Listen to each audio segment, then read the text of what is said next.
Let me quickly show you how to apply for jobs through AngelList. If you're someone that is currently looking for jobs, especially in a startup, then AngelList can be a great platform.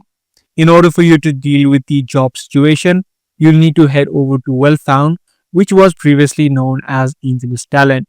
Once you created your account inside of WellFound, and make sure that you have updated your profile as well as your resume, you can just head over to the job section, add in your position, whatever that may be, add in your location. You can either turn on or turn off the remote options, and then you're going to see a bunch of results that you can go into or companies that you can go into and take a look at all of the positions that are currently open.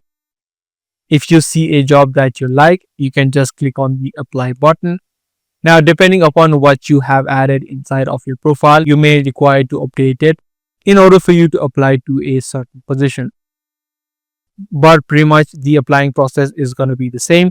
If your profile is complete and is up to date, depending upon this particular job position, you can just click on apply and the job will be applied right inside of WellFound. So that's all there is in applying for jobs inside of a WellFound. If this guide video did help you out, be sure to subscribe, share, and also give this video a thumbs up.